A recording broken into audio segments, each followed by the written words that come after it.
Hello students, शुरू करने जा रहे हैं फिजिक्स का सेकंड चैप्टर जिसका नाम है गाउस लॉ यानी कि गाउस का नियम। देखो फर्स्ट चैप्टर 15 वीडियोस, बेसिक की 15 वीडियो है, 16वीं वीडियो अभी मैंने बनाई नहीं है। पहले बेसिक एक बार कंप्लीट हो जाए सेकंड का, तब मैं फर्स्ट और सेकंड की मिला के उसकी एडवांस वीडियो एक आध दो बनाऊंगा। तो हमने फर्स्ट चैप्टर को कंप्लीट कर दिया है बहुत अच्छे तरीके से। उसको कंप्लीट पढ़ने के बाद अब हम स्टार्ट करने जा रहे हैं चैप्टर नंबर सेकंड जिसका नाम है गाउस का नियम यानी कि गाउस लॉ। ठीक है, गॉस लॉ भी इसी को कहते हैं, गाउस लॉ या फिर गॉस लॉ, इसमें कोई अंतर नहीं है। वो अलग अलग बुक्स में अलग अलग लिख देते हैं, किसी में गाउस का नियम, किसी में गॉस का नियम। ठीक है, अब हम स्टार्ट करने जा रहे हैं गाउस का नियम। और गाउस के नियम में को तो अगली वीडियो में पढ़ाऊंगा गाउस का नियम, बट इस वीडियो में गाउस का नियम नहीं है। गाउस के नियम को पढ़ने के लिए जो चीजें हमको जरूरी है जानना कि इनको हमको पढ़ना ही है पहले, वो चीजें आज के लेक्चर में पढ़ाऊंगा। जिस टॉपिक का नाम है सदिश क्षेत्रफल यानी कि एरिया वेक्टर। अब देखो, कईयों को लगता होगा कि क्षेत्रफल सदिश राशि है या अदिश, तो उनको बता दूं कि क्षेत्रफल सदिश राशि है। सदिश राशि क्यों है, कैसे है, और अदिश होती तो क्या होता, और फिर आयतन अदिश या सदिश, वो स्केलर है या वेक्टर क्वांटिटी, इसके बारे में आज इस वीडियो में हम पढ़ेंगे। सबसे पहले जैसे इसको थोड़ा सा ढंग से वेक्टर फॉर्म में समझने के लिए, क्योंकि मैंने अभी बताया कि एरिया वेक्टर एक सदिश राशि है, तो इसको वेक्टर फॉर्म में लाने के लिए सबसे पहले इजीली जिससे समझ में आए हम एक निर्देश तंत्र बना लेते हैं, फ्रेम ऑफ रेफरेंस बना लेते हैं। ये माना कि एक्स अक्ष है और ये वाई अक्ष है और ये है मान के चलो जेड अक्ष, तीन अक्ष बना लिए। अब मैं क्या करता हूं, कोई कहीं पे भी एक एरिया मान लेता हूं स्क्वायर, वर्ग के रूप में एक एरिया मैंने मान लिया।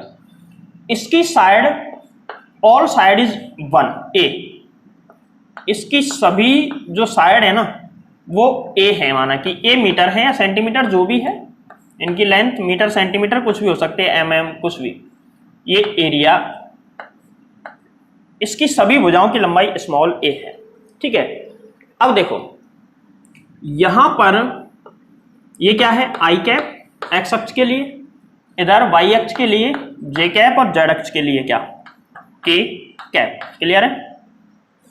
अब इस वाले क्षेत्र का कौन सा क्षेत्र है, इसका नाम डालता हूं मैं ओ ए बी सी, इसका क्षेत्रफल निकालता हूं मैं।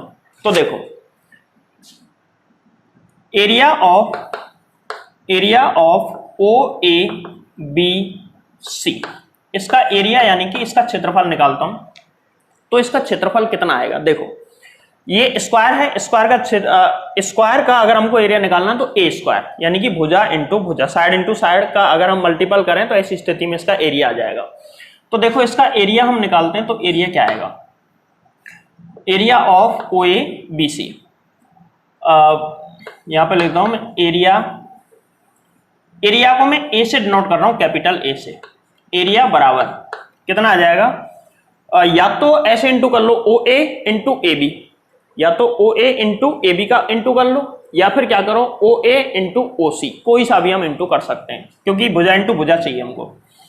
तो क्या कर देता हूं मैं, ओ ए इंटू यहां पे आ जाएगा ओ सी, इसका मैंने मल्टीपल कर दिया। तो इसका मल्टीपल करने के बाद क्या आएगा, ए इंटू ए मतलब ए स्क्वायर। ठीक है, ये एरिया आ गया। अब इसको सदिश रूप में लिखता हूं मैं।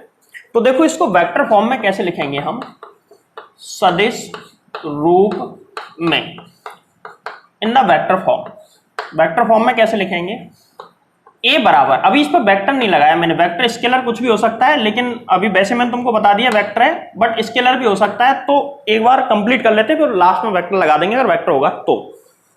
ए बराबर, मैं क्या इसको ऐसे लिख सकता हूं, ए इंटू साइन 90, बोलो लिख सकता हूं क्या? तो इसका जवाब ढूंढो, इसको मैं ऐसे लिख सकता हूं क्या? तो बिल्कुल लिख सकते हैं। क्यों? क्योंकि ए इंटू ए के बीच का एंगल 90 डिग्री है। देखो ये ओ ए इधर वाला है और ओ सी इधर वाला है, दोनों के बीच का एंगल कितना है, 90 डिग्री, या इनके बीच में भी लेंगे तो भी कितना आएगा, 90 डिग्री आएगा। क्लियर? साइन 90 आने से एरिया पे कोई फर्क पड़ेगा क्या? बिल्कुल नहीं पड़ेगा, क्योंकि इसकी वैल्यू 1 होती है, 1 इंटू 1 ए स्क्वायर आ जाएगा। अब सुनो, बराबर, क्या मैं इसको ऐसे भी लिख सकता हूं, ए वेक्टर क्रॉस ए वेक्टर, सही है भाई, दोनों के बीच का एंगल अगर कहीं पे ऐसे आता है A vector cross B vector, को मैं क्या लिख सकता हूं, A B sine theta, theta क्या है, ए और बी के बीच का एंगल, तो यहां पे ए और ए के बीच का एंगल कितना है, 90 डिग्री, तो मैं इसको बिल्कुल ऐसे लिख सकता हूं। आगे हम चलते हैं, तो वेक्टर फॉर्म में, ये वेक्टर फॉर्म में आ चुका है, तो ऐसी स्थिति में जब ये वेक्टर है तो मैं इसको क्या लिख सकता हूं, एरिया वेक्टर बराबर ए वेक्टर क्रॉस ए वेक्टर, मैं इसको ऐसे भी लिख सकता हूं, बराबर में ये भी लिख सकता हूं ए स्क्वायर साइन 90। अब देखो, अब हमको पता चल चुका है कि क्षेत्रफल कैसी राशि है, सदिश है, अदिश है, तो अब हमको पता चल चुका है कि क्षेत्रफल एक वेक्टर क्वांटिटी है, एरिया, अतः क्षेत्रफल सदिश राशि है, अतः क्षेत्रफल सदिश राशि है।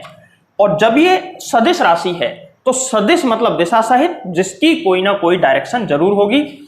अब हम बात करेंगे direction of A vector, A vector की डायरेक्शन क्या होगी, इसकी दिशा क्या होगी, तो डायरेक्शन हम पता करते हैं, तो वेक्टर लॉ हमको लगाना पड़ेगा।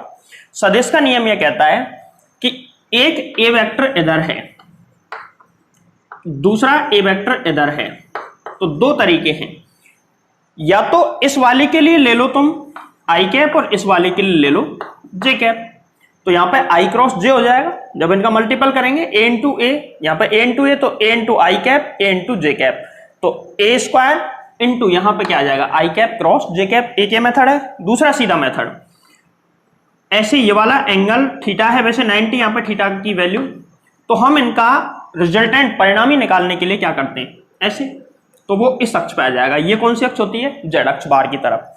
तो दो मेथड है, कोई से मेथड से निकाल लो, मैं डायरेक्ट निकाल रहा हूं। तो एरिया वेक्टर को हम सीधा कैसे निकालेंगे, देखो डायरेक्शन के लिए, एरिया वेक्टर, ए वेक्टर बराबर होता है, ए वेक्टर क्या था, ओ ए वेक्टर क्रॉस ओ सी वेक्टर, तो ए वेक्टर बराबर ओ ए वेक्टर क्या है, ए डॉट आई कैप प्लस दूसरा ओ सी ए, और मैं ब्रैकेट में क्या लिख सकता हूं, जे कैप। तो एरिया वेक्टर ए बराबर यहां पे आ गया ए स्क्वायर ए इंटू ए, सॉरी क्रॉस है ना, ए इंटू ए स्क्वायर, और यहां पे आ जाएगा आई कैप क्रॉस जे कैप, क्लियर। अब आई क्रॉस जे को मैं क्या ले सकता हूं, आई क्रॉस जे, तो ए वेक्टर बराबर ए स्क्वायर आई क्रॉस जे होता है के कैप, ठीक है। 11th क्लास में वो ट्रिक बताई थी मैंने, अगर तुमको याद होगा, ऐसे करके आई जे और के, आई और जे का क्रॉस करेंगे तो के के पास हमको जाना है, इस तरीके से ऐसे हम आगे बढ़ते हैं, आई क्रॉस जे के कर सकते हैं।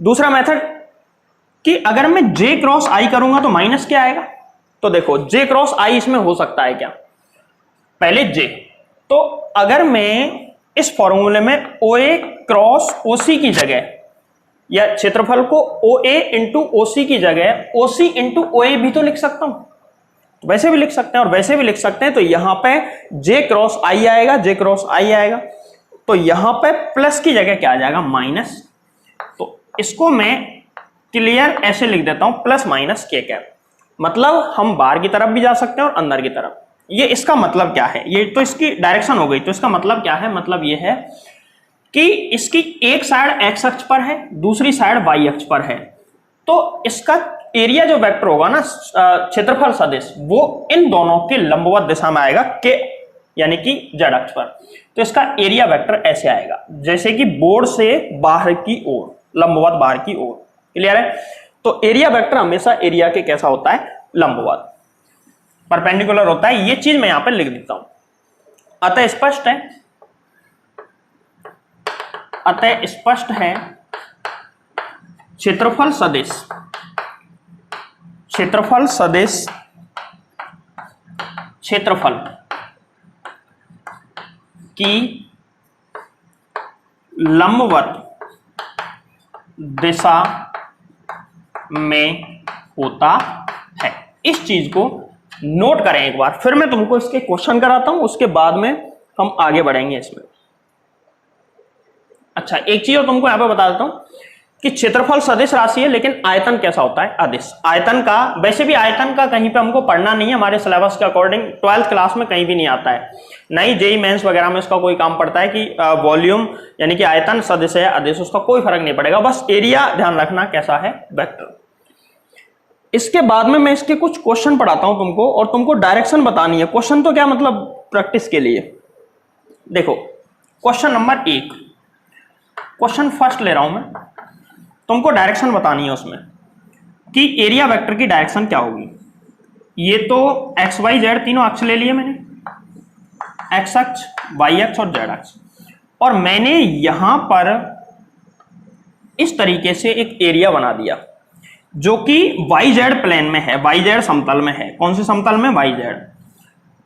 इसकी जो लेंथ है ना वो है एल और इसकी चौड़ाई है बी, लेंथ एल और चौड़ाई बी। तो इसका सबसे पहले मुझे एक बात बताओ, एरिया कितना होगा?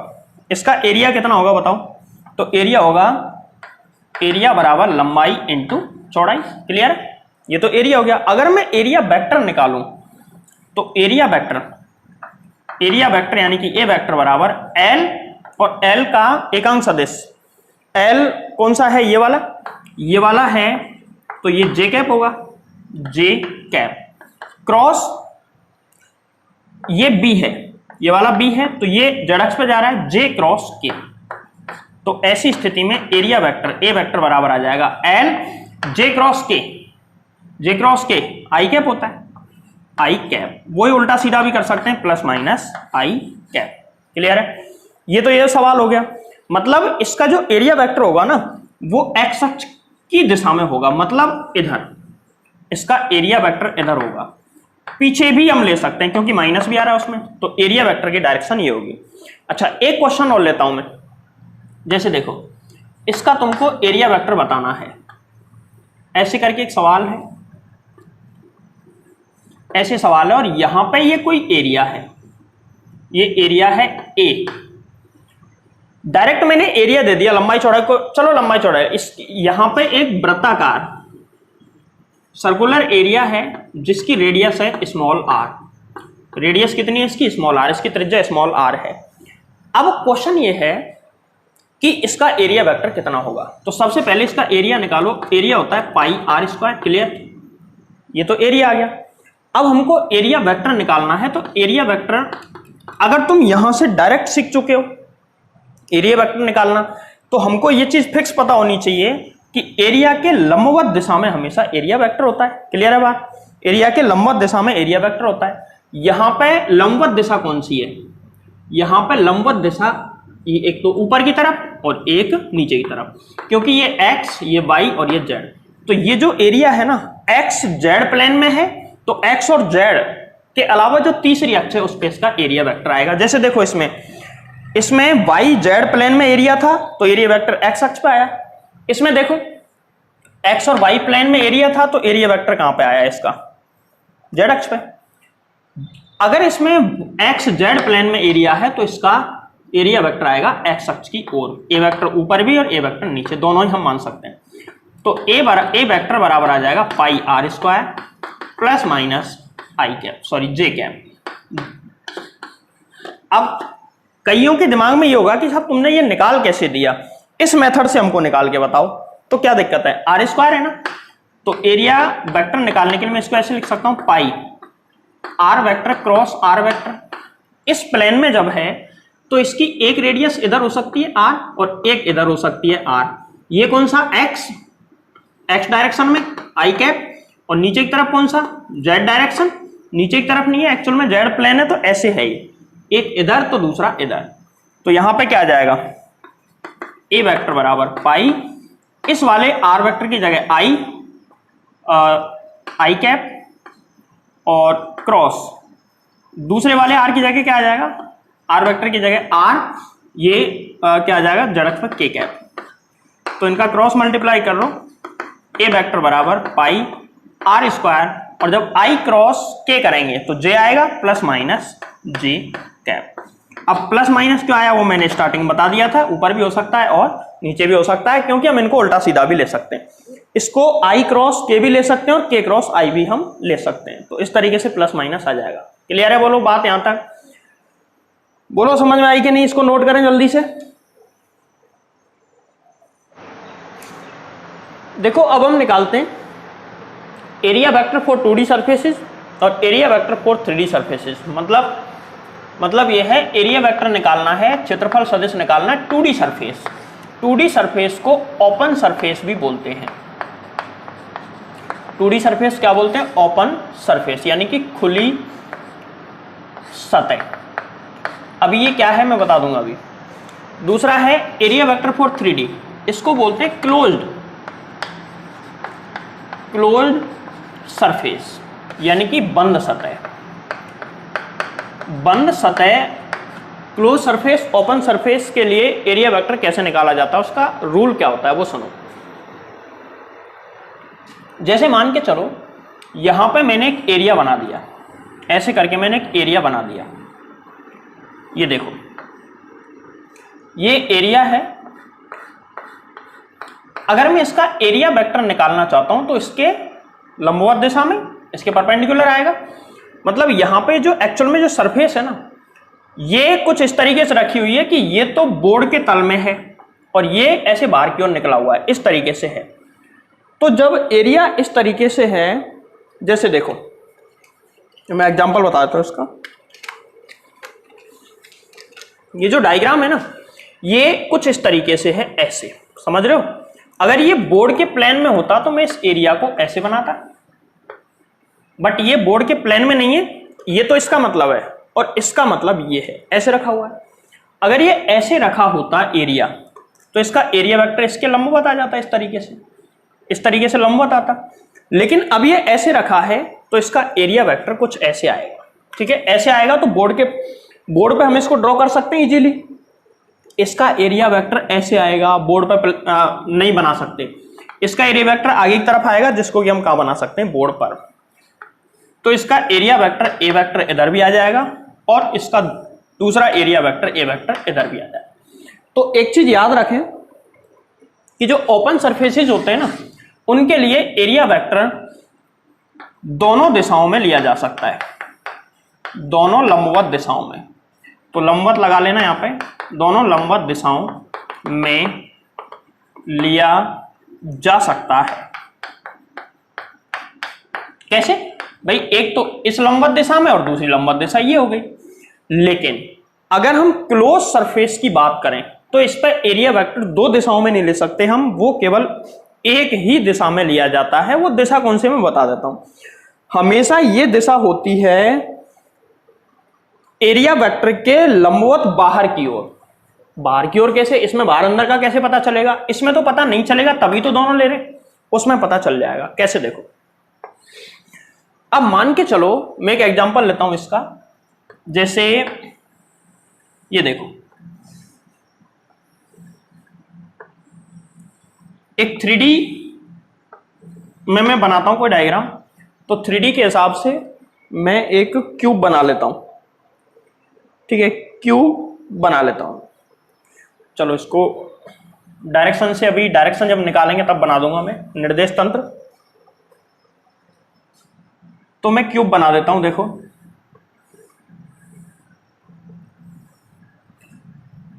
ऐसे करके मैंने क्यूब बना दिया, एक घन बना दिया। अब मुझे एरिया वेक्टर निकालना है। इसमें टोटल 6 सरफेस है, 6 सतह हैं और 6 की 6 सतह के लिए मुझे एरिया वेक्टर निकालना है। तो देखो कैसे निकालेंगे। सबसे पहले इनके नाम वाम तो क्या लिखूं, खैर वैसे बताता हूं। जैसे ये वाली सतह जिस पे मैं मार्क कर रहा हूं, ये वाली सतह है। इस वाली सतह को मैं मार्क कर देता हूं पूरे को। इस वाली सतह के लिए एरिया वेक्टर मुझे निकालना है। तो अगर ये, सबसे पहले बताओ ये ओपन है क्लोज? देखो ये इसके इधर और इधर कोई आकृति है ही नहीं, तो खुला है, इधर जाओ चाहे इधर जाओ। लेकिन यहां पे अगर मैं एरिया इसका ए है तो ए वेक्टर की डायरेक्शन जनरली ओपन सरफेस में ऐसे भी ले सकता था और ऐसे भी ले सकता था। लेकिन यहां पे मैं अंदर वाला नहीं ले सकता, क्योंकि ये कैसा सतह है, क्लोज सरफेस में केवल बाहर की ओर लिया जाता है, अंदर की ओर नहीं। इसमें अंदर बाहर होता नहीं है, इसलिए अंदर बाहर कहीं भी ले सकते हैं। क्लियर है।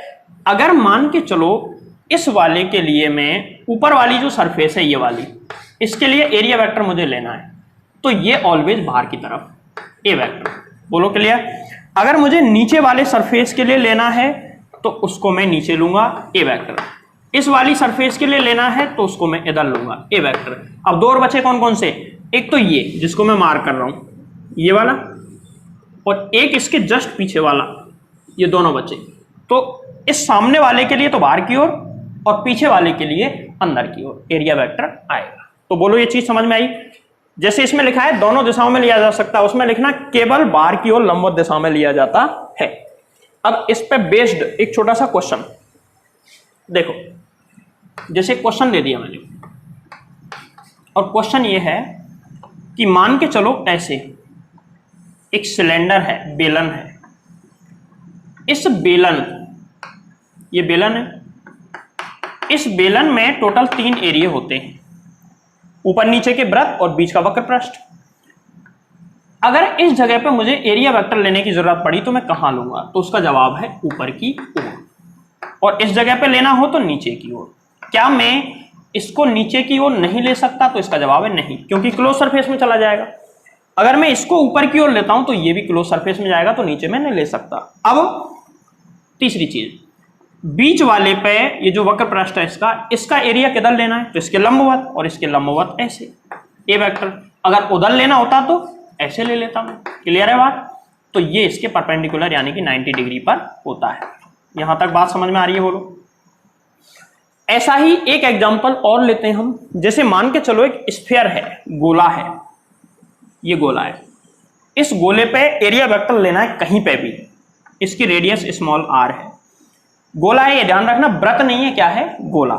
क्योंकि वृत्त का तो एरिया कैसे लेंगे, उस पर तो लेंथ ले सकते हैं, एरिया नहीं ले सकते, लंबाई ली जा सकती है। ये गोला है, चलो मैं गोले का 3D शेप बना देता हूं, ये गोले का शेप गोला है। अगर मुझे इस जगह पे एरिया वेक्टर लेना हो, जैसे इस जगह पे कोई छोटा सा एरिया है, ये रहा, ऐसे मैंने मान लिया, इसका एरिया वेक्टर किधर आएगा, लंबवत आता है हमेशा, तो केंद्र से मिला के बाहर की ओर ले जाओ, ये इसका एरिया वेक्टर आ जाएगा ए वेक्टर। अगर मुझे इस जगह पे एरिया लेना है तो एक छोटा सा एरिया है, एरिया वेक्टर लेना है तो पहले केंद्र से मिलाओ, केंद्र से मिलाते हो बाहर की ओर लेके जाएंगे तो ए वेक्टर, इसका एरिया ए वेक्टर। अगर मुझे इस डायरेक्शन में, जैसे इस डायरेक्शन में एरिया वेक्टर चाहिए तो इसको यहां से मिलाओ, बाहर की तरफ ले जाओ, ऑलवेज 90 डिग्री पे जाएगा, क्योंकि त्रिज्या स्पर्श रेखा पे 90 डिग्री होती है। इस जगह पे देखो सरफेस इसकी ऐसे है, तो ये इन दोनों के बीच में 90 डिग्री कोण होगा। तो किसी भी जगह पे लगाओ, केंद्र से मिला के उसको आगे बढ़ा दो, क्या आ जाएगा उसका एरिया वेक्टर की डायरेक्शन। यहां तक बात समझ में आई। अब हम नेक्स्ट टॉपिक की तरफ बढ़ रहे हैं, जो कि है बहुत अच्छा टॉपिक है, और जो है इलेक्ट्रिक फ्लक्स। अभी जो टॉपिक करवाया ना, ये सिलेबस का नहीं है और सिलेबस से बाहर भी नहीं है। मतलब अभी तो तुमको ये बताया है कि एरिया वेक्टर क्या बीमारी है, कैसे लिया जाता है। अब एरिया वेक्टर काम कैसे करेगा वो अगले टॉपिक में हम पढ़ेंगे। ठीक है, चलो इसको मिटा देते हैं, अगले टॉपिक पे आते हैं। टॉपिक का नाम है विद्युत फ्लक्स, इलेक्ट्रिक फ्लक्स। सबसे पहले इसकी डेफिनेशन पढ़ लो, रटी-पिटी डेफिनेशन को मतलब नहीं इसका ज्यादा। किसी पृष्ठ से लंबवत गुजरने वाली बल रेखाओं की संख्या विद्युत फ्लक्स कहलाती है, और इसको फाई से डिनोट करते हैं। मतलब किसी सरफेस, कोई भी सरफेस है, उस सरफेस के परपेंडिकुलर जितनी इलेक्ट्रिक फील्ड लाइन वहां से निकलती हैं उनको बोलते हैं इलेक्ट्रिक फ्लक्स। इसको फाई से नोट करते हैं। इसको फाई के अलावा फाई ई से भी व्यक्त किया जा सकता है। क्यों करते हैं उसका रीजन, क्योंकि जैसे फ्लक्स को हमेशा फाई से डिनोट करते हैं, फ्लक्स को किससे व्यक्त करते हैं, फाई से। और जो फ्लक्स है ना, ये दो तरीके का होता है। एक तो होता है विद्युत फ्लक्स फाई ई, एक होता है चुंबकीय फ्लक्स फाई बी। विद्युत क्षेत्र की तीव्रता ई वेक्टर और चुंबकीय क्षेत्र की तीव्रता बी वेक्टर, इसलिए चुंबकीय फ्लक्स को फाई बी से, विद्युत फ्लक्स को फाई ई से। तो हम विद्युत फ्लक्स को ओनली फाई से भी डिनोट कर देते हैं और फाई ई से भी व्यक्त किया जा सकता है। ऐसा क्यों करते हैं, क्योंकि किसी, अभी तो देखो हम इलेक्ट्रिसिटी पढ़ रहे हैं, आगे चल के हम मैग्नेटिज्म पढ़ेंगे, विद्युत चुंबकत्व, तो उसमें दोनों एक साथ चलेंगे, ये दोनों एक साथ चलेंगे। अब हम दोनों की जगह फाई लिखें तो ये पहचानना मुश्किल हो जाएगा कि ये इलेक्ट्रिक फ्लक्स है या मैग्नेटिक फ्लक्स। इसीलिए इलेक्ट्रिक फ्लक्स को फाई ई से और मैग्नेटिक फ्लक्स को फाई बी से डिनोट करते हैं। क्लियर है ना बात? तो फाई या फाई ई, मैं ओनली फाई से करूंगा, इसका मतलब इलेक्ट्रिक फ्लक्स है ना कि मैग्नेटिक फ्लक्स, क्योंकि वो तो अभी टॉपिक आया ही नहीं यहां पर। क्या होता है सुनो, जैसा कि डेफिनेशन है, किसी पृष्ठ के लंबवत गुजरने वाली बलरेखाओं की संख्या इलेक्ट्रिक फ्लक्स कहलाती है। तो इलेक्ट्रिक फ्लक्स मैं यहां पे पॉइंट नंबर 1 डाल रहा हूं, अभी इसमें कुछ लिखूंगा बाद में। जैसे देखो यहां पे एक मैं सरफेस बना देता हूं, ऐसे मैंने, चलो इलेक्ट्रिक फील्ड बना दो पहले तो।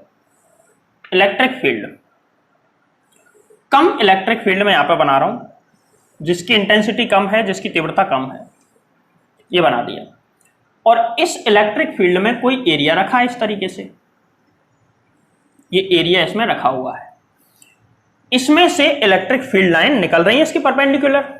वापस समझा देता हूं, देखो ये ऐसे रखा है, तो इसके लंबवत इसमें से बल रेखाएं गुजर रही हैं। तो मुझे एक बात बताओ, इस पृष्ठ में से कितनी बल रेखा निकल रही है? ये ई वेक्टर इस डायरेक्शन में है, विद्युत क्षेत्र की तीव्रता जिधर इलेक्ट्रिक फील्ड लाइन जाती है उधर ही इंटेंसिटी ऑफ इलेक्ट्रिक फील्ड होती है, ई वेक्टर। अच्छा, यहां पर मुझे एक बात बताओ, इसका फ्लक्स कितना होना चाहिए अकॉर्डिंग टू डेफिनेशन? डेफिनेशन के हिसाब से इसमें से कितनी बल रेखाएं गुजर रही हैं, तो वो कितनी गुजर रही हैं बताओ? 1 2 3 4, सही है क्या? नहीं, ये फर्स्ट और फोर्थ ये तो गुजर ही नहीं रही, इसमें से सेकंड और थर्ड नंबर की गुजर रही है, तो इसका फ्लक्स हो गया 2। क्लियर है? अब यदि मैं इलेक्ट्रिक फील्ड को बढ़ा देता हूं, विद्युत क्षेत्र को बढ़ा देता हूं, एरिया उतना ही बड़ा लेना है मुझे, लेकिन इलेक्ट्रिक फील्ड को मैं बढ़ा देता हूं, तो इलेक्ट्रिक फील्ड को बढ़ा दिया। इलेक्ट्रिक फील्ड को बढ़ाने से क्या होगा? अभी तक इलेक्ट्रिक फील्ड बढ़ा क्या, देखो ये मैंने जो डायग्राम ड्रॉ किया है इसके अकॉर्डिंग इलेक्ट्रिक फील्ड सेम है कि बढ़ गया? इसके अकॉर्डिंग तो सेम ही है, बड़ा कहां है? 4 फील्ड लाइन। तो पहले मैं यहां पे उस एरिया वेक्टर को बना देता हूं, जिससे कि तुम्हारे मन में डाउट ना हो कि साहब ये क्या कर दिया। सेम टू सेम यही एरिया वेक्टर यहां पर है, यही क्षेत्रफल यहां पर है। अब मैं क्या करता हूं, अब मैं काम करता हूं, इलेक्ट्रिक फील्ड को बढ़ा देता हूं, तो इलेक्ट्रिक फील्ड यानी कि विद्युत क्षेत्र को बढ़ाने पर विद्युत बल रेखाओं की संख्या बढ़ेगी, क्योंकि हमने विद्युत बल रेखा पढ़ी है, बड़ा लंबा चौड़ा सा लेक्चर मैंने उस पर दिया था एक। विद्युत बल रेखा में क्या होता है, जैसे जैसे विद्युत क्षेत्र का मान बढ़ाते हैं विद्युत बल रेखा बढ़ जाती है, बढ़ जाएंगी। तो अब की बार विद्युत बल रेखाएं, एक ये आ गई, एक ये, अब इसमें और इसमें देखो, इसमें विद्युत क्षेत्र की तीव्रता है E1 वेक्टर, इसमें है E2 वेक्टर। तो यहां पे क्लियरली मैं ये कह सकता हूं कि E2 vector is greater than E1 vector. यहां E2 vector is greater than E1 vector, क्योंकि वहां पे फील्ड लाइन ज्यादा है, इलेक्ट्रिक फील्ड सॉलिड मजबूत होगा, थोड़ा सा ज्यादा होगा, सॉरी। अब देखो यहां पे फ्लक्स निकालूं मैं, इसका फ्लक्स φ1, इसका फ्लक्स φ2, कितनी फील्ड लाइन गुजर रही है? 1 2 3 इसके पैरेलल जा रही हैं, तो इसका इलेक्ट्रिक फील्ड और फ्लक्स 3 हो गया, इलेक्ट्रिक फ्लक्स 3, यहां पे 2 यहां पे 3। क्या पता चला? पता ये चला कि जैसे ही इलेक्ट्रिक फील्ड का मान बढ़ाया विद्युत फ्लक्स भी बढ़ गया। तो मैं यही तुमको समझाना चाह रहा हूं। देखो पहली चीज, विद्युत फ्लक्स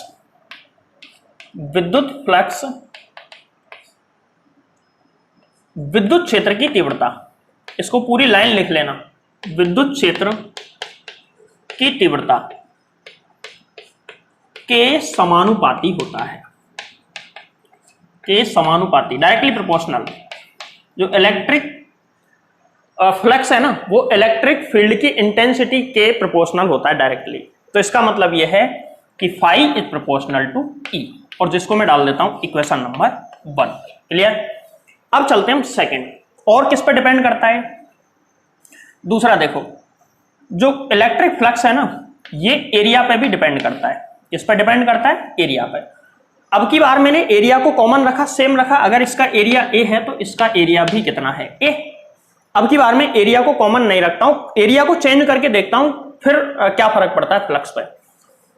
तो देखो इसका डायग्राम अलग से नहीं बना रहा, इसी में बना रहा हूं, पहले इसको नोट कर लेना जिससे कि तुमको समझ में आ जाए। दूसरी चीज, यहां पर इस वाले में बना देता हूं, एरिया इतना है, इलेक्ट्रिक फील्ड पहले भी E2 था और बाद में भी E2 ही रहेगा। अब मैं एरिया को बड़ा कर देता हूं, इस एरिया को थोड़ा सा बड़ा कर देता हूं। देखो एरिया को मैंने बढ़ा दिया, तो ये तो A1 और बाद में हो गया है A2। Electric field same A1 के लिए और A2 दोनों के लिए सेम है। तो देखो एरिया छोटा है, इलेक्ट्रिक फील्ड सेम है दोनों में, एरिया छोटा है तो कितनी फील्ड लाइन निकल रही है 3, और एरिया बढ़ा दिया तो कितनी निकल गई। देखो ये तो गुजर नहीं रही, इसमें से गुजर रही है 1 2 3 4 5, A2 में से 5 निकल रही है, तो A2 से निकलने वाला फ्लक्स कितना हो गया 5। तो पहले कितना था 3, बाद में कितना हो गया 5। क्या फ्लक्स बढ़ा? हाँ, तो इसका जवाब है बढ़ेगा। भाई सीधी सी बात है, एरिया जितना ज्यादा बड़ा होगा उतनी बलरेखा निकलेंगे और फ्लक्स बढ़ जाएगा।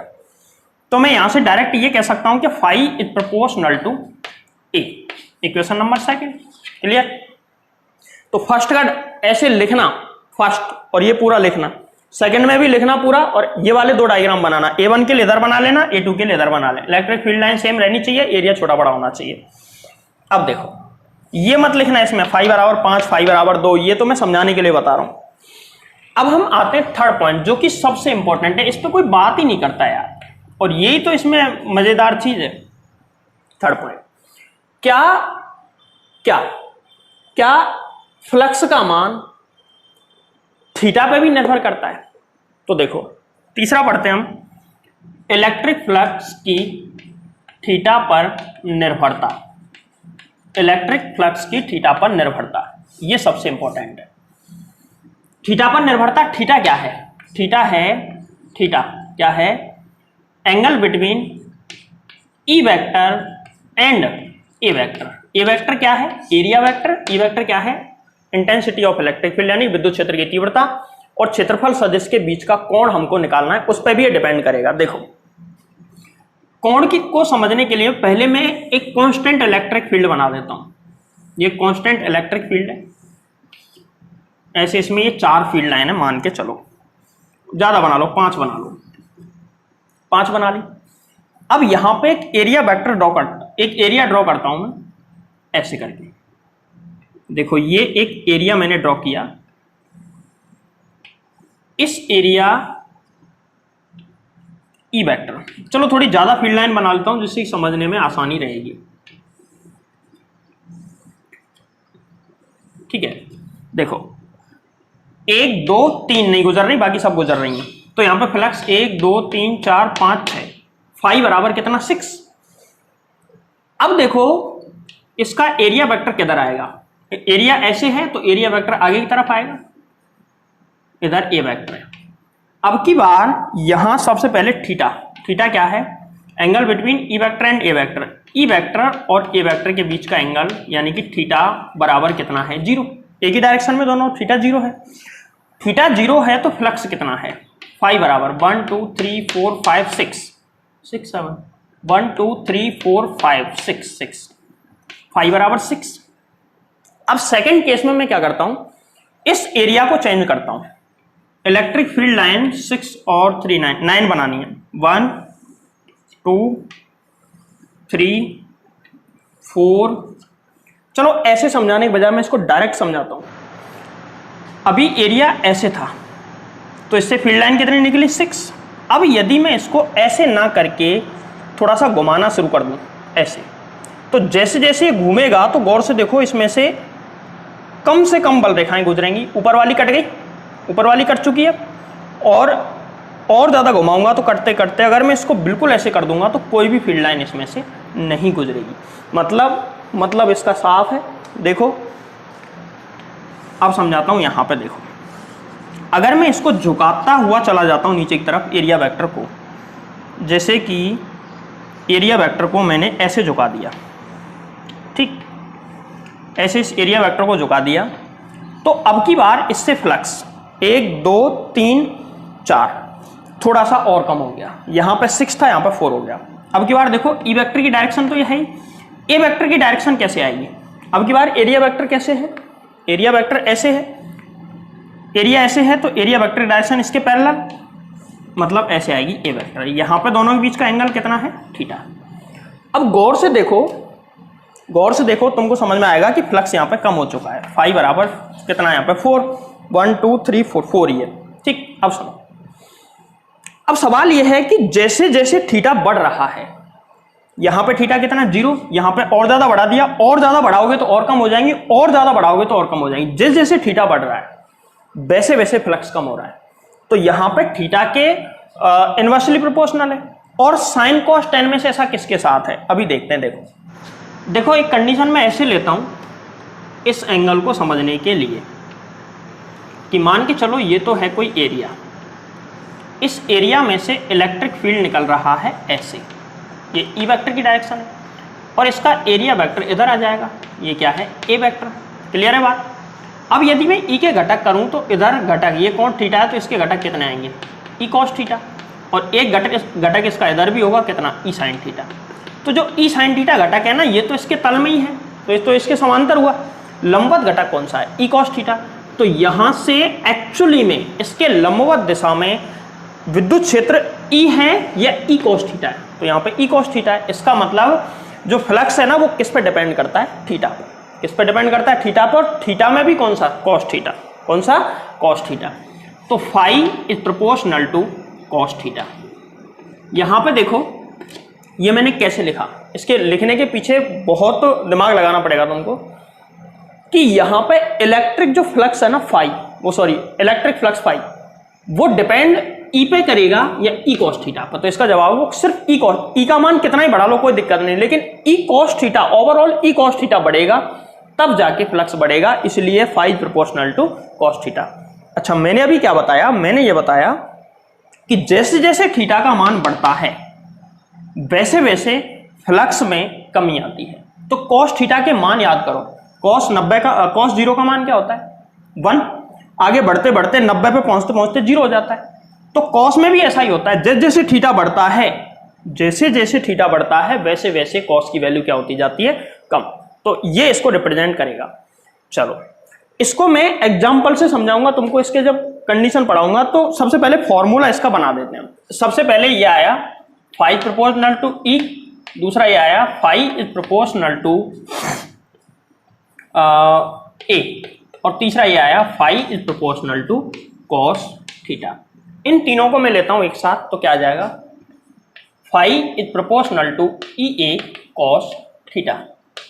फाई बराबर यहां पे कांस्टेंट आएगा के into E A cos theta. यहां पे जो के है ना समानुपातिक नियतांक, के का मान 1 होता है, के का मान 1, तो फाई बराबर ई ए कॉस थीटा। कितना आ जाएगा, ई ए कॉस थीटा। और फाई बराबर मैं इसको ऐसे भी लिख सकता हूं ई वेक्टर डॉट ए वेक्टर, क्योंकि जो थीटा था वो इन दोनों के बीच का कोण था, तो फाई बराबर ई डॉट ए। ई का और ए का डॉट प्रोडक्ट क्या आता है, डॉट या क्रॉस, और डॉट इसका जो डॉट प्रोडक्ट होता है वो वेक्टर होता है स्केलर, तो इसका जवाब है वो होता है स्केलर, वेक्टर नहीं होता। अतः फाई यानी कि इलेक्ट्रिक फ्लक्स एक अदिश राशि है। कैसी राशि है, अदिश राशि। तो विद्युत फ्लक्स कैसी राशि है, अदिश राशि। कैसी राशि है, अदिश राशि। और यहां पे लिख देना यह है ए क्षेत्रफल, यह ए क्षेत्रफल वाले पृष्ठ के लिए, ए क्षेत्रफल वाले पृष्ठ के लिए फ्लक्स का मान है। तो और कौन सा होता है, अल्पांश। और कौन होता है, अल्पांश। यदि क्षेत्रफल अल्पांश, अल्पांश का मतलब पूरा तो ए है, तो ए का अल्पांश कितना डी ए हो तो अच्छा पूरा क्षेत्रफल ए है तो फ्लक्स फाई है, अल्पांश के लिए फ्लक्स भी अल्पांश ही होगा। तो ऐसी स्थिति में फॉर्मूला क्या होगा, डी फाई बराबर E vector dot d A vector. Clear है, ए की जगह डी ए आ गया, और ई की इलेक्ट्रिक फील्ड तो कांस्टेंट रहेगा, अच्छा ज्यादा हो चाहे कम, अगर कांस्टेंट इलेक्ट्रिक फील्ड है तो, यूनिवर्सल इलेक्ट्रिक फील्ड है तो। लेकिन फाई की वैल्यू यहां पर डी फाई हो जाएगी। ये अल्पांश से निर्गत फ्लक्स है, संपूर्ण टोटल से चाहिए तो इंटीग्रेशन कर दो, इंटीग्रेशन डी फाई बराबर integration E vector dot d A vector, integration d phi phi बराबर integration E vector dot d A vector. या फिर हम इसको ऐसे भी लिख सकते हैं, फाई बराबर इंटीग्रेशन ई डॉट डी ए कॉस थीटा। बोलो क्लियर, थीटा क्या है, angle between E and D A या ए। क्लियर। अब सुनो, फाई का मात्रक भी और विमा ये भी निकाल लेते हैं। तो मात्रक में निकालता हूं, तुमको पता है, विमा तो मैं निकालता ही नहीं हूं, वो तो खुद निकालने का काम है। मात्रक फाई बराबर फॉर्मूला क्या है, जनरल इसका फॉर्मूला होता है फाई बराबर ई डॉट ए, यही तो फॉर्मूला है। अगर मैं थीटा को 0 डिग्री मान लूं तो ई डॉट ए आ जाएगा। फाई बराबर फाई का जो मात्रक होगा ना वो क्या होगा, ई का मात्रक न्यूटन पर कूलम इंटू ए का मात्रक मीटर स्क्वायर। तो यही फाई का मात्रक है, न्यूटन इंटू मीटर स्क्वायर पर कूलम। इसको मैं शॉर्ट में ऐसे भी लिख सकता हूं, न्यूटन इंटू मीटर स्क्वायर पर कूलम। क्लियर है बात। तो ये इसका हमने मात्रक निकाल लिया। इस तरीके से इलेक्ट्रिक फ्लक्स था जिसको तुमने समझा। अब इसके कुछ स्पेशल कंडीशन पढ़ते हैं कि कितने कितने एंगल पे क्या क्या होगा, क्यों होगा। देखो अब की बार कुछ स्पेशल केसेस जिसके हम पढ़ लेते हैं। तो क्या है पहला, जब थीटा बराबर 0 डिग्री हो, जब थीटा बराबर कितने डिग्री हो, 0 डिग्री। 0 डिग्री के लिए निकालते हैं पहले, फिर बाकी समझेंगे। देखो थीटा बराबर 0 कब होगा, जब इलेक्ट्रिक फील्ड लाइन तो ऐसे हो, इलेक्ट्रिक फील्ड, या फिर एक ही लाइन बना के मैं समझा देता हूं क्योंकि ऐसी लाइनें तो बहुत सारी बना दी मैंने अब तक।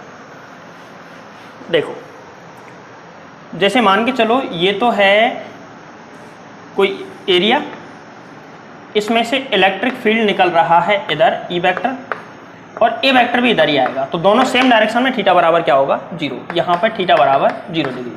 तो इलेक्ट्रिक फ्लक्स फाई बराबर क्या होगा, फाई बराबर ई डॉट ए कॉस थीटा। थीटा कितना, 0 डिग्री, कॉस 0 की वैल्यू 1, तो फाई बराबर ई डॉट ए। क्लियर है। ये जो फ्लक्स है ना, ये मैक्सिमम फ्लक्स है, इससे ज्यादा फ्लक्स नहीं निकल सकता। सबसे ज्यादा फ्लक्स कब निकलेगा, जब ये दोनों पैरेलल हो, समांतर हो, एक ही डायरेक्शन में हो, थीटा 0 हो। अच्छा यहां पे एक चीज और देखना, यहां पर इलेक्ट्रिक फील्ड और एरिया वेक्टर दोनों के दोनों सेम डायरेक्शन में है, पर ये जो प्लेन है ना, ये प्लेन के लंबवत है। ये मतलब ये ऐसे है तो ये ऐसे है, तो इन प्लेन के साथ ई वेक्टर का जो कोण है वो कितना है, 90 डिग्री। तो उसमें फंस मत जाना, कहीं पेपर में तुमको दे दे कि भाई ये वाला 90 डिग्री है, तो बताओ फ्लक्स क्या होगा, तुम लिख दो cos 90 बराबर 0। गलत है वो, क्योंकि हमको इन दोनों के बीच कोण देखना है, एरिया वेक्टर और इसके बीच में। ठीक है, अब चलते हैं हम दूसरा केस। और दूसरा केस ये है कि जब थीटा बराबर 90 डिग्री हो, तो जब थीटा 90 डिग्री हो तो क्या होगा। देखो 90 डिग्री कब होगा, जब मान के चलो ऐसे कोई एरिया वेक्टर है, इस तरीके से एरिया वेक्टर है, और इसमें से इलेक्ट्रिक फील्ड ऐसे निकल रहा है, ई वेक्टर। तो इसका एरिया वेक्टर नीचे की तरफ आएगा या ऊपर की तरफ ले लो, एरिया वेक्टर ऐसे, दोनों के बीच एंगल कितना, 90 डिग्री। तो यहां पर फाई बराबर कितना, ई डॉट ए कॉस 0, कॉस 90, तो फाई बराबर 0। ये मिनिमम कैसा है, ये मिनिमम फ्लक्स है। अब अगर इसकी जगह पे यहां पे अल्पांश के लिए निकाल रहे होते तो क्या आ जाता, फाई बराबर इंटीग्रेशन ई डॉट डी ए। यहां पे क्या आ जाता, फाई बराबर 0, 0 मतलब 0। अब चलते हैं तीसरे केस पे, और तीसरा केस ये है जब थीटा बराबर 180 डिग्री हो, तो थीटा बराबर कितने डिग्री हो, 180 डिग्री। तो ऐसी स्थिति में कहने का मतलब ये है, किसी क्लोज सरफेस में ऐसा होगा, ओपन सरफेस में तो वो इतना ही आ जाएगा, 180 और 0 ओपन सरफेस के लिए सेम ही रहता है। ठीक है, लेकिन ओपन सरफेस में, क्लोज 3D सरफेस है ना, तो उसमें ये संभव है। कैसे संभव है, देखो जैसे मान के चलो ऐसी कोई सरफेस है, कोई ऐसी सरफेस है,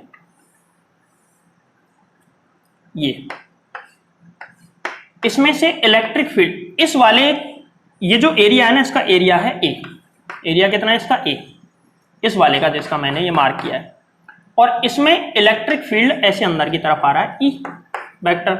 तो इसका एरिया वेक्टर हम अंदर की तरफ ले सकते हैं क्या। इसमें तो क्या होता था, जिधर इलेक्ट्रिक फील्ड है उधर ही ले लो, कोई फर्क नहीं पड़ेगा, लेकिन इसमें हम अंदर की तरफ नहीं ले सकते, इसमें बाहर की तरफ लेना पड़ेगा। ए वेक्टर कितना एंगल हुआ दोनों के बीच में, 180 और 180 है, तो ऐसी कंडीशन में फाई बराबर ई डॉट ए कॉस 180, कॉस 180 मतलब फाई बराबर ई डॉट ए कॉस 180 की वैल्यू -1, तो ऐसी कंडीशन फाई बराबर E dot A minus phi बराबर माइनस ई डॉट ए। बोलो क्लियर है? ये पॉजिटिव फ्लक्स है, ये पॉजिटिव फ्लक्स है और ये नेगेटिव फ्लक्स है। पॉजिटिव फ्लक्स और नेगेटिव फ्लक्स, ये जीरो फ्लक्स है, इसको छोड़ो। इसको बोलते हैं निर्गत फ्लक्स। इसको क्या बोलते हैं? निर्गत फ्लक्स, ध्यान रखना इस चीज को। और इसको बोलते हैं प्रवेशित फ्लक्स। प्रवेशित फ्लक्स क्या मतलब है? दोनों का मतलब यह है कि यह फ्लक्स तो इस पृष्ठ से निकल रहा है बाहर की तरफ, और प्रवेशित का मतलब ये पृष्ठ के बाहर की तरफ निकल रहा है या अंदर की तरफ आ रहा है? अंदर की तरफ आ रहा है, इसलिए प्रवेशित फ्लक्स है। तो जब भी फ्लक्स पॉजिटिव आए निर्गत फ्लक्स, और जब भी नेगेटिव आए तो प्रवेशित फ्लक्स। जीरो आए तो इसका मतलब कुछ नहीं, ना तो बाहर जा रहा है ना अंदर जा रहा है। इसको हम कंपेयर करने के लिए एक काम और भी कर सकते हैं। देखो, हालांकि इतनी सारी चीजें बताने की जरूरत नहीं, फिर भी मैं बता रहा हूं। मान के चलो पानी फ्लो हो रहा है इधर, पूरा टॉपिक ये खत्म हो गया इलेक्ट्रिक फ्लक्स। अब मैं इसकी जरूरी चीजें कुछ बता रहा हूं। जैसे पानी फ्लो हो रहा है इधर, वाटर फ्लो हो रहा है। इस फ्लो में से, क्योंकि ये कंडीशन मैंने बताने की बात कही थी तुमसे, अगर मैं मान के चलो कोई एक फ्रेम लेता हूं जिसमें बार बार की साइड में फ्रेम है, और मैं इसको ऐसे रख देता हूं, तो सोच के देखो ज्यादा, सबसे ज्यादा पानी तभी निकलेगा इसमें से। तो ये कंडीशन हो गई, मैक्सिमम अभी आया। अब यदि मैं इसको ऐसे ना रख के थोड़ा सा झुका देता हूं तो पानी कम निकलेगा इसमें से।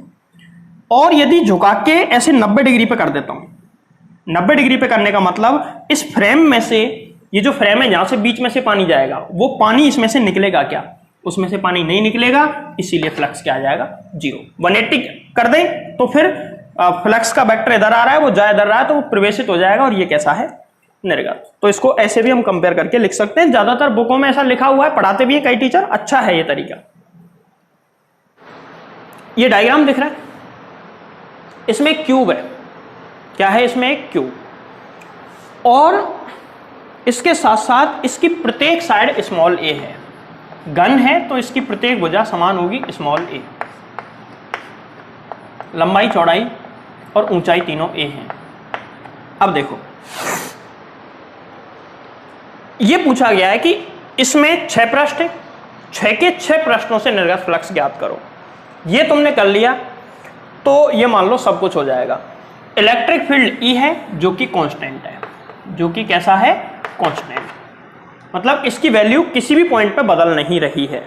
देखो कितने प्रश्न हैं, सबसे पहले हम निकालते हैं एक एक के लिए। फाई सबसे पहले इस वाले के लिए निकालते हैं, इधर वाले के लिए। चलो ये फर्स्ट वाला ए बी, नाम देख लो मैं कैसे मार्क कर रहा हूं। ए बी इस पृष्ठ के लिए निकाल रहा हूं मैं सबसे पहले, तो नाम बताओ इसका। 5 4 ए बी जी एफ। दूसरा फ्लक्स कौन सा है? दूसरा पृष्ठ कौन सा है? और ले लेते हैं। अब इसके सामने वाले को ले लेता हूं, ये वाला। ये वाला जो है इसके लिए क्या आ जाएगा? देखो नाम बताओ इसका, नाम नाम नाम नाम सी डी ई एच। ऐसे ही बाकी सब है, बाकी सब की बात बाद में करेंगे, उनके लिए सबका एक ही आंसर आएगा, बट इन दोनों का अलग है। सबसे पहले इस वाले पृष्ठ की बात करता हूं, तो इलेक्ट्रिक फील्ड इसमें इंटर कर रहा है और इसका एरिया वेक्टर लेंगे तो किधर आएगा? बाहर की तरफ एरिया वेक्टर। इस वाले का एरिया वेक्टर भी बाहर की तरफ, लेकिन इसका बाहर इधर है और इसका बाहर इधर है, क्योंकि ये एरिया वेक्टर अंदर जाएगा तो क्लोज सरफेस है, बाहर की तरफ ही होगा। यहां पे ई वेक्टर की डायरेक्शन तो ये है और एरिया वेक्टर ये है। कितना एंगल बोलो? 180, और 180 है तो ऐसी स्थिति में माइनस ई डॉट ए आएगा। ए एरिया ए स्क्वायर, तो आंसर क्या आ गया? माइनस ई इंटू ए स्क्वायर। इसके लिए निकालते हैं, इसमें दोनों सेम डायरेक्शन में। थीटा जीरो तो प्लस का ई ए, प्लस का ई ए मतलब ई इंटू ए स्क्वायर। बाकी सब जीरो। ऐसा क्यों बोल दिया मैंने भाई बाकी सब जीरो? देखो मैं ये निकाल चुका हूं, काम खत्म। ये मैंने निकाल दिया, इसका काम खत्म। अब बाकी सब 90 डिग्री पे आएंगे। कैसे? देखो कोई भी एक मैं बता देता हूं, बाकी सब फिर तुमको करने। 5 4 कौन सा ले? चलो ऊपर वाला मैं ले लूं, ऊपर वाला ले लेता हूं, ये वाला। अब तुम बाकी 3 के लिए तुम निकालोगे, 3 के लिए मैंने निकाल दिया। आधी मेहनत तो करो। इसका एरिया वेक्टर ऊपर की तरफ आएगा, ए वेक्टर, और इलेक्ट्रिक फील्ड बाहर की तरफ ऐसे जा रहा है, देखो ई वेक्टर, तो कितना एंगल हुआ 90 डिग्री, जीरो होगा कि नहीं होगा। तो 5 4 किसके लिए, एफ जी डी ई, इसके लिए फाई बराबर क्या आ जाएगा, जीरो। बाकी सबके लिए भी जीरो आएगा क्योंकि 90 है। ठीक, ये सवाल मैंने करा दिया जिसमें इलेक्ट्रिक फील्ड कांस्टेंट था। अब की बार एक सवाल और लेता हूं जिसमें इलेक्ट्रिक फील्ड कांस्टेंट नहीं है, बदल रहा है। थोड़ा सा एडवांस सवाल है, 12th क्लास में नहीं पूछा जाएगा, बट पढ़ लेना, कोई ज्यादा ऐसा टिपिकल है नहीं वो। एक चीज और देख लो इसमें, अगर मैं नेट फ्लक्स की बात करूं पूरे इसके लिए, तो यहां पर नोट डाल के सवाल में लिख देना, यदि घन के अंदर कोई आवेश, यदि घन के अंदर कोई आवेश नहीं हो तो घन से संबद्ध, मतलब संबद्ध कुल फ्लक्स शून्य होगा। कैसे होगा देखो, फाई बराबर 5 4 ABGF plus 5 4 CDEH plus 5 4 FGDE, और बाकी जो तीन है उनको भी हम जोड़ देंगे, सबको ऐड करेंगे तो इसका कितना आएगा, इसका माइनस EA², इसका प्लस EA² और बाकी सबका जीरो। 4 बार जीरो या 6 बार जोड़ लो, क्या फर्क पड़ने वाला है। तो नेट फ्लक्स फाई नेट बराबर क्या आया, जीरो। ध्यान रखना, गाउस लॉ का सबसे इंपॉर्टेंट पॉइंट है ये, जो मैंने पहले क्लियर करा दिया। इसके अंदर कोई आवेश ना हो तो इसमें ऐसा जीरो क्यों हुआ, क्योंकि जितना फ्लक्स प्रवेश कर रहा है उतना ही बाहर निकल रहा है। दोनों बराबर हैं तो दोनों को टोटल करेंगे तो क्या आएगी, जीरो। क्योंकि ये कौन सा फ्लक्स है, प्रवेशित, और ये कौन सा है, निर्गत। दोनों बराबर होते हैं अगर कांस्टेंट इलेक्ट्रिक फील्ड है तो, और इसके अंदर कोई चार्ज नहीं है तो, ऐसी स्थिति में ये जीरो आ जाएगा। अगला क्वेश्चन लेते हैं जिसमें कि इलेक्ट्रिक फील्ड कांस्टेंट नहीं होगा। देखो अगला सवाल मैंने लिया है, इस सवाल के अंदर क्या है कि एक क्यूब है, वही सेम सवाल है, जिसकी लंबाई चौड़ाई ऊंचाई स्मॉल a है, जो कि मूल बिंदु ओरिजिन, ये ओरिजिन है मूल बिंदु, यहां से भी a डिस्टेंस पर रखा हुआ है। x अक्ष की दिशा में इलेक्ट्रिक फील्ड है और इलेक्ट्रिक फील्ड कितना है, E वेक्टर बराबर E0x I कैप। ध्यान रखना यहां पे इलेक्ट्रिक फील्ड कांस्टेंट नहीं है। क्यों नहीं है भाई, क्योंकि देखो अगर मैं इलेक्ट्रिक फील्ड को x बराबर 1 पे निकालता हूं तो E वेक्टर बराबर क्या आ जाएगा, E0 इंटू आई कैप। अगर मैं x बराबर 2 पे निकालता हूं तो E वेक्टर बराबर, और यहाँ पे x की जगह पे क्या 2 E0 आई कैप। 3 4 5 जैसे जैसे दूर जा रहे हैं इलेक्ट्रिक फील्ड बढ़ता जा रहा है।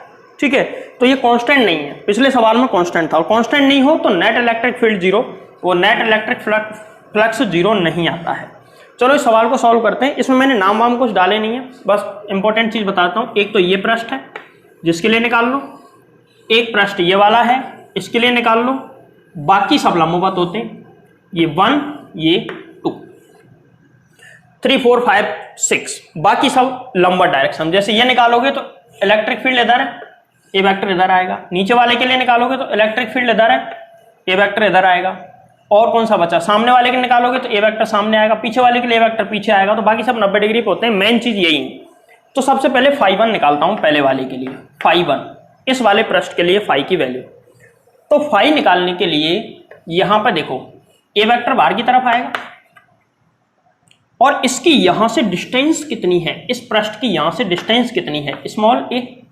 तो यहां पे फाई 1 के लिए x बराबर तो कितना है, small A.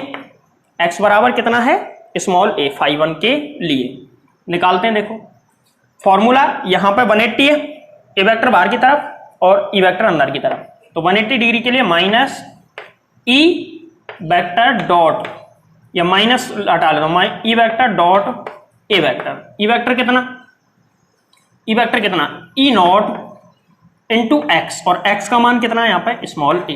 E not x है ना, ई वेक्टर की जगह पे मैं क्या लिखूंगा, ई नॉट एक्स, और एक्स का मान कितना ए, इंटू ए, एरिया कितना ए स्क्वायर। और ये माइनस नेगेटिव आएगा, E dot minus E dot ए आएगा ना, तो माइनस और माइनस की जगह पे हम क्या लिख देंगे, माइनस, यहां पर माइनस आएगा, ई नॉट ए क्यूब। ठीक है, अब फाई 2 निकालते हैं दूसरे वाले पृष्ठ के लिए। फाई टू के लिए एक्स का मान कितना बताओ तो भाई, यहां से यहां तक डिस्टेंस a और यहां से यहां तक की डिस्टेंस भी a, तो दूसरे पृष्ठ की जो दूरी है ना वो x बराबर 2a। तो कितना आया, कितना आया, माइनस ई डॉट ए, ई का मान यहां से लिखो, ई नॉट, माइनस नहीं प्लस आएगा क्योंकि इसमें a वेक्टर, इस पृष्ठ के लिए a वेक्टर बाहर की तरफ आएगा और ये दोनों सेम डायरेक्शन में, तो प्लस आएगा। डायरेक्ट फॉर्मूला लगा दिया मैंने। यहां पे क्या आ जाएगा, देखो देखो देखो, ई नॉट इंटू ए की जगह तो 2a into area a square बराबर minus 2 E naught A cube. बाकी सभी फाई 3, फाई 4, फाई 5, फाई 6 बराबर 0। अगर नेट फ्लक्स निकालें टोटल तो वो 0 नहीं आएगा। फाई बराबर कैसे निकालेंगे, phi 1 plus phi 2 plus phi 6 तक प्लस फाई 6। फाई बराबर ये कितना, minus E naught A cube और दूसरा plus E naught A cube, 2a cube plus 2 E naught A cube plus 0 plus 0 plus 0 plus 0 बराबर क्या आ जाएगा, यहां पर आ जाएगा ई नॉट ए क्यूब। ये इसका आंसर है। तो नेट 0 नहीं आएगा, फाई नेट 0 नहीं आएगा अगर कांस्टेंट इलेक्ट्रिक फील्ड नहीं है तो ये सवाल भी मैंने करा दिया है। मैंने जितने भी अभी न्यूमेरिकल करवाए थे ना, ये सब थोड़े ठीक ठाक वाले न्यूमेरिकल थे, मतलब कॉन्सेप्ट था। तुम्हारी बुक में ऐसे न्यूमेरिकल बहुत कम है, बट मैं अब जो कराने जा रहा हूँ ऐसे न्यूमेरिकल्स बहुत सारे हैं। तो कैसे सॉल्व करेंगे, देखो सिंपल वे में इनको सॉल्व किया जा सकता है। तुमको दे दिया कि इतने इलेक्ट्रिक फील्ड में इतना एरिया वेक्टर रखा हुआ है, तो इस एरिया वेक्टर से कितना फ्लक्स निकलेगा ये तुमसे पूछ लिया। तो फाई बराबर सीधा सा फॉर्मूला है ना यार, A vector dot E vector dot A vector, ऐसे पूछ लिया। फाई बराबर E vector dot A vector. तो सीधा निकालने का तरीका देखो, फाई बराबर सीधा रखो इसको, क्या आएगा 2i कैप प्लस जे कैप माइनस के कैप, और यहां पर डॉट के साथ ए वेक्टर की value i cap minus J cap plus 2 के कैप। करो क्रॉस मल्टीप्लाई इनका, तो इनका क्रॉस मल्टीप्लाई करेंगे तो क्या आएगा, फाई बराबर डॉट मल्टीप्लाई, डॉट प्रोडक्ट करना है इसका, और डॉट प्रोडक्ट कितना आएगा, देखो i का i से करेंगे तो 1 आएगा, i का j और k से करेंगे 0 आएगा, ऐसा ही सब में होता है। तो 2 का इंटू 2i कैप का i कैप से करेंगे तो केवल 2 बचेगा, के j का j से करेंगे तो 1 आएगा, लेकिन माइनस है 1 तो माइनस 1, k का k से करेंगे 2 एकम 2 तो बन जाए 2, और यहां पे माइनस 2। आंसर कितना आ गया, फाई बराबर कितना कितना कितना, ये आ गया -1 न्यूटन इंटू मीटर स्क्वायर पर कूलम। बोलो बात समझ में आई कि नहीं आई। अब हमसे इसी सवाल में ये पूछ ले, इसी सवाल में हमसे ऐसा पूछ ले कि find the angle between E vector and A vector. तो वैसे तो ये बताऊं तुमको 11th क्लास की बेसिक वेक्टर है ये, बट अब कईयों ने नहीं पढ़ी होगी या भूल गए होंगे, तो मैं बता देता हूं। फॉर्मूला होता था, देखो फॉर्मूला क्या होता है, फॉर्मूला होता है फाई बराबर ई डॉट ए कॉस थीटा। यहां से हमको कॉस थीटा निकालना है, तो कॉस थीटा बराबर फाई अपॉन में ई ए, यानी कि मॉड ई अपॉन में मॉड ए। तो फॉर्मूला सीधा कॉस थीटा बराबर फॉर्मूले में रखो, फाई की वैल्यू कितनी -1, तो -1 अपॉन में मॉड ई का मॉड कितना, ई का मॉड ले लो, इसका मॉड लेंगे तो अंडर रूट के अंदर 2 का स्क्वायर 4 प्लस 1 का स्क्वायर 1 माइनस 1 का स्क्वायर प्लस 1 इंटू दूसरे वाले का कितना है मॉड, किसका मॉड ले रहे हैं, ए का मॉड कहाँ है, ए ये रहा, इसका मॉड लो, यहां पे क्या आएगा 1 + 1 + 4 सेम ही आगे दोनों। तो कॉस थीटा बराबर -1 अपॉन में ये √5 √6 और √6 मतलब 6 आ गया। कॉस थीटा बराबर -1 अपॉन में 6 और थीटा बराबर कॉस इनवर्स -1/6, ये थीटा आ गया। डायरेक्ट तो निकलेगा नहीं थीटा, कैलकुलेटर से निकाल सकते हो थीटा कितना आ रहा है, और निकाल के कमेंट करके मुझे बताना भी। आज के वीडियो लेक्चर में इतना ही, जहां पे हमने इलेक्ट्रिक फ्लक्स को बहुत, एरिया वेक्टर और इलेक्ट्रिक फ्लक्स, ये दो टॉपिक हमने बहुत अच्छी तरीके से समझे हैं। और अब इसके बाद जो अगला वीडियो आएगा ना, वो मुश्किल से आधे घंटे का वीडियो होगा, लेकिन वो वीडियो पूरी तरह एडवांस होगा। बहुत अच्छा कॉन्सेप्ट मैं उसमें बताऊंगा। इलेक्ट्रिक फ्लक्स पर जितनी भी रिसर्च है वो करके मैं तुमको अच्छे से एक वीडियो बना के दूंगा, जिससे कि तुम इलेक्ट्रिक फ्लक्स के बारे में एडवांस सवालों को भी कर सको। ठीक है।